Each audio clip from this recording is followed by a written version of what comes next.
রসুলপুর গ্রামের ছোট্ট একটি কোণায় বাস করত রিনা ও তার বাবা মা। রিনা দেখতে ছিল খুবই সুন্দর এবং বুদ্ধিমতী। রিনার বাবা ছিল গ্রামের খুবই অসহায়, দিনমজুর খেটে খাওয়া লোক। একদিন রিনার বাবা অসুস্থ হয়ে পড়ে। আয়ের একমাত্র উৎস ছিল তার বাবা। রিনা কোনো উপায় না পেয়ে কাজের খোঁজে জমিদার বাড়িতে যায়। জমিদার ছিল লোভী এবং চরিত্রহীন। রিনা কোনো উপায় না পেয়ে জমিদার বাড়িতে কাজ করতে থাকে। একদিন জমিদার রিনাকে বিয়ের প্রস্তাব দেয়। বিয়েতে রিনা রাজি না হওয়াতে জমিদার ও তার সহচর মিলে রিনাকে মেলে ফেলে। রিনার কষ্ট সহ্য করতে না পেরে তার বাবাও মৃত্যুবরণ করে। কয়েকদিন যাবার পর রিনার আত্মা ভেসে ওঠে। উঠেই সবার প্রথমে প্রতিজ্ঞা করে, জমিদার, আমি তোর বংশকে নির্বংশ করে ছাড়ব। সবার প্রথমে মদনকে মারব, তারপর তোকে। আমি কাউকে বাঁচতে দেব না। রিনা তার কষ্ট এবং তার বাবার কষ্ট সহ্য করতে না পেরে এসে মদনকে মেরে ফেলে। জমিদার বুঝতে পারে এটা রিনার আত্মার কাজ। মনে মনে অনেক ভয় পেল জমিদার। তখনই কবিরাজের কাছে যায়, আর কবিরাজ তাকে এই গ্রাম ত্যাগ করার কথা বলে। জমিদার কোনো উপায় না পেয়ে গ্রাম থেকে চলে যায়। কোথায় পালাবি জমিদার? তুই কোথাও গিয়ে বাঁচতে পারবি না আমার হাত থেকে। আমি তোকে মেরে ফেলবো। আমার হাত থেকে তোকে কেউ বাঁচাতে পারবে না। রিনাকে যেখানে কবর দেওয়া হয়েছে সেখানে প্রতি রাতে কান্নার আওয়াজ ভেসে আসে। ভয় কেউ ওখানে যায় না।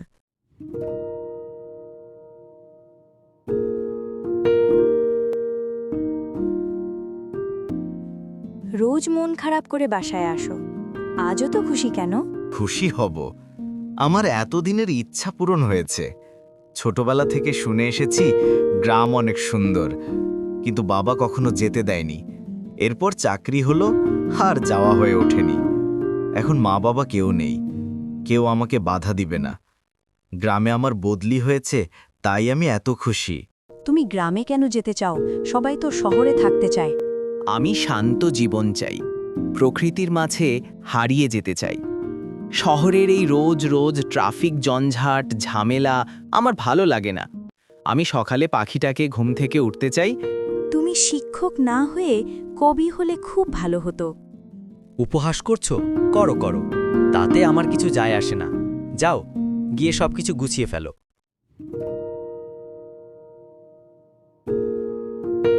বাবা, আমরা কি গ্রামে ঘুরতে যাব? তাহলে খুব মজা হবে।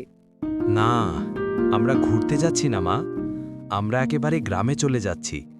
ওখানে তোমরা মাঠে খেলতে পারবে, উড়ন্ত পাখি দেখতে পারবে, মাঠে গরু দেখতে পারবে, খালে বিলে সব জায়গায় ঘুরতে পারবে। তোমাদের আর বন্দী হয়ে থাকতে হবে না। তাহলে খুব ভালো হবে।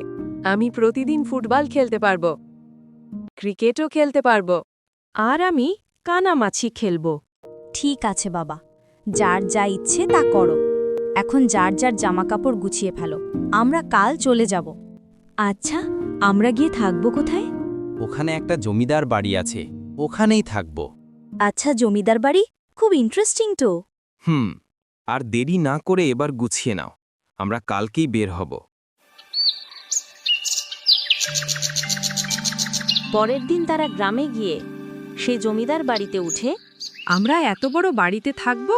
হ্যাঁ মা, আমরা এই বড় বাড়িটিতে থাকব। সবকিছু একেবারে ঠিক করে এসেছো নাকি? এতদিন পর গ্রামে এসেছিস, সব কিছু ঠিক করে ছাড়া কি আসা যায়?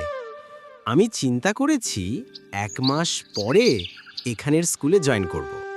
তারপর গ্রামের মনোরম পরিবেশ এনজয় করব। জয়েন করবে 1 মাস পরে, আর আজই চলে এলে? এমন একটা ভান করলে যেন আজ না এলে তোমার চাকরিটা থাকবে না। কি হতো আর একটা দিন গোছানোর জন্য সময় দিলে? তোমাদের মেয়েদের যত সময় দেওয়া হবে তোমরা ততই সময় নিবে। এবার ভিতরে চলো দেখি। এসেছে এসেছে ওরা, ওদের গন্ধ পাচ্ছি আমি। আমার হাত থেকে কেউ বাঁচতে পারবে না। মা, খেলতে বাইরে যাচ্ছি। ঠিক আছে, সন্ধ্যা হওয়ার আগে চলে আসিস। এই জায়গাটা বেশ সুন্দর, এখানে আমি মন ভরে খেলতে পারবো। রহিম, রহিম, এখানে আসো, আমাকে এখান থেকে মুক্ত করো। কে ডাকছে? কে ডাকছে আমাকে? আমি তোমাকে কোথাও দেখতে পাচ্ছি না। কোথায় তুমি? এই তো আমি এখানে, আসো আমাকে মুক্তি করো। রহিম, রহিম, সে কখন থেকে তোকে আমি ডাকছি, আমার কথা শুনতে পাচ্ছিস না? ওদিকে কোথায় যাচ্ছিস তুই? বাবা, ওদিক থেকে কেউ আমাকে ডাকছে, কোনো মেয়ে মানুষ মনে হয়। মেয়েটা খুব বিপদে আছে। পাগল হয়ে গেছিস, এখানে কেউ নেই। গ্রামের মানুষের কাছ থেকে শুনলাম এখানে নাকি কেউ আসে না, তুইও আসবি না, চল এখান থেকে।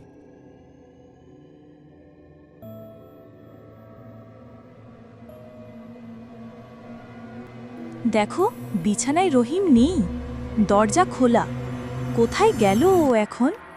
দাঁড়াও, দেখছি আমি। আমিও আসছি তোমার সাথে। রহিম, এ রহিম, কোথায় গেলি বাবা? রহিম, কোথায় গেলি বাবা? রহিম, সামনে আয় বাবা।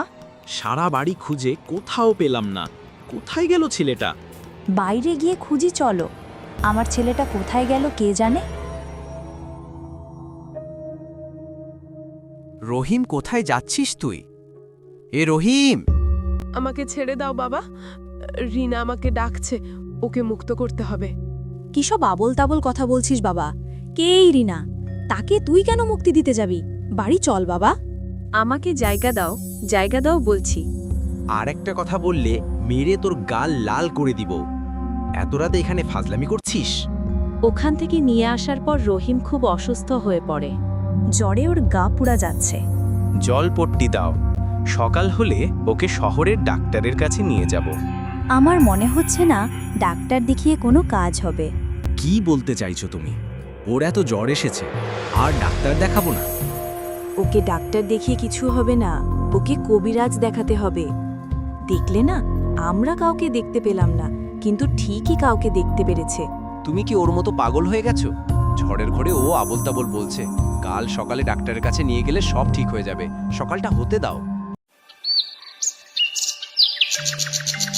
মা, তুই একা ঘরে থাকতে পারবি? আমরা তোর ভাইকে নিয়ে ডাক্তার দেখিয়ে আসি। ঠিক আছে মা, যাও। রহিমের বাবা মা রহিমকে নিয়ে ডাক্তারের কাছে যেতে লাগলো। হঠাৎ রাস্তায় ঝড় শুরু হয়ে গেল। এটা কি হলো? হঠাৎ করে ঝড় কোথা থেকে আসলো? একটু আগেই তো সবকিছু ভালো ছিল। তোমরা সামনে এগোতে পারবে না, রিনা আমাকে ডাকছে, আমার ওখানে যেতে হবে, আমি ওকে মুক্ত করতে হবে, অনেক কষ্ট পাচ্ছে, তোমরা আমাকে ছেড়ে দাও, আমার ওখানে যেতে হবে। এমন পাগলামি করিস না বাবা। আমি তো বলেছি তোমরা আমাকে ছেড়ে দাও, তোমরা আমাকে কেন এখানে আটকে রাখছো? এ ঝড়ে দিয়ে সামনে এগোনে যাচ্ছে না, আমরা যেতে পারবো না। তার থেকে ভালো বাড়ি চলো। আমার হাত থেকে তোরা বাঁচবি না, বাঁচতে দিব না আমি কাউকে। কিরে মা, কি হয়েছে তোর? তুই এমন করতেছিস কেন? তোমরা ভাইয়াকে কেন ছেড়ে দিচ্ছ না? ছেড়ে দাও ভাইয়াকে, ও অনেক কষ্ট পাচ্ছে, ওকে মুক্তি দিতে হবে। ভাইয়া ছাড়া ওকে কেউ মুক্তি দিতে পারবে না। তাড়াতাড়ি ভাইয়াকে ছেড়ে দাও। আমার ছেলে মেয়েরা কার কথা বলছে? কে এই রিনা? কিছুই তো বুঝতে পারছি না, কার কথা বলছো ওরা? তোমার ছেলে মেয়ে দুইটা পাগল করে দেবে আমাকে। আমি তোমাকে আগেই বলছিলাম, একটা কবিরাজ ডেকে নিয়ে এসো। একজন শিক্ষক হয়ে এই কাজটা আমি কিভাবে করব? আমি নিজেই যদি কুসংস্কারে বিশ্বাস করি, তাহলে আমি কি শিখাবো?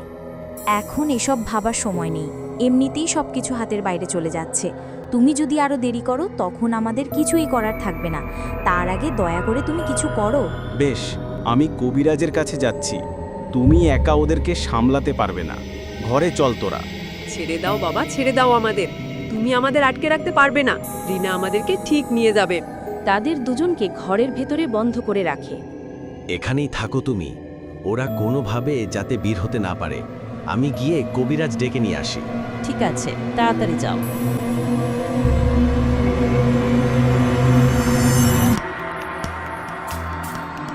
কবিরাজ মশাই, আপনি আমার ছেলে মেয়েকে বাঁচান। অনেক সন্ধান করে আপনার খোঁজ পেয়েছি, অনেক বড় সমস্যায় পড়ে আপনার কাছে এসেছি। গ্রামের লোক বলেছে আপনি ছাড়া এই সমস্যা কেউ সমাধান করতে পারবে না। তোরা কেন ফিরে এসেছিস? তোর বাবাকে বলে দিয়েছিলাম তোদের বংশের কেউ যাতে এখানে না আসে। তবুও কেন এসেছিস তোরা? আমার কিছুই করার নেই, ওই আত্মার সাথে আমি পারবো না। আপনি এসব কি বলছেন? কিসের আত্মা? আর ওই আত্মার সাথে আমাদের বংশের কি সম্পর্ক? তুই যেখানে আছিস ওই বংশেরই ছেলে তুই। তোর বাবার লোভে পড়ে ওই মেয়েটাকে মেরে ফেলে, তাইও তোদের থেকে প্রতিশোধ নিতে চায়। তোর বাবা বাঁচতে আর তোদেরকে বাঁচাতে এই গ্রাম ছেড়ে চলে গিয়েছিল। তুই কেন ফিরে এসেছিস? আমি এসবের কিছুই জানতাম না কবিরাজ মশাই। আপনি আমাদের বাঁচান। আপনি ছাড়া কেউই আমাদের এই বিপদ থেকে রক্ষা করতে পারবে না। আমার আর বাঁচানোর পথ নেই, তুই নিজে গিয়ে ওর সাথে কথা বল। বেশ, তাহলে তাই করব। কে তুমি? সামনে এসো, দয়া করে সামনে এসো। আমার সন্তানদের কোনো ক্ষতি করো না, প্রয়োজনে তুমি আমাকে মেরে ফেলো।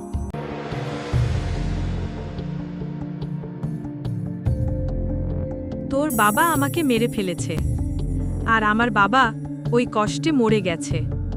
আমিও তো সন্তানদের আগে মারব, আর সেই কষ্টে তিলে তিলেতেই নিজেই মরবি। দয়া কর, তুমি আমার সন্তানদের কোনো ক্ষতি করো না, প্রয়োজনে তুমি আমাকে মেরে ফেলো। জানিস, আমার বাবা এভাবেই আমাকে ভালোবাসতেন। আমি ছাড়া আমার বাবা কেউ ছিল না, আর আমার বাবা ছাড়া আমার কেউ ছিল না। আমি এই মায়া বুঝি। তোর প্রতি আমার দয়া হয়েছে, তাই প্রতিশোধের বদলে আমি তোকে ক্ষমা করলাম, আমার মনকে শান্ত করলাম। ভালো থাক তোরা। বাড়িতে এসে দেখে তার ছেলে মেয়েরা ঠিক হয়ে গেছে। বাবা, তোমার জন্য আমরা অপেক্ষা করছি। কোথায় ছিলে তুমি? ওরা হঠাৎ করে আবার আগের মতো হয়ে গেছে, আমি কিছুই বুঝতে পারছি না। এখনই সবকিছু গুছিয়ে নাও, আমরা গ্রাম থেকে এখনই চলে যাচ্ছি। কেন, হঠাৎ আবার কি হলো? এই অভিশপ্ত জমিদার বাড়িতে আর থাকতে চাই না। পরে তোমাকে সব খুলে বলবো। এখন তাড়াতাড়ি চলো।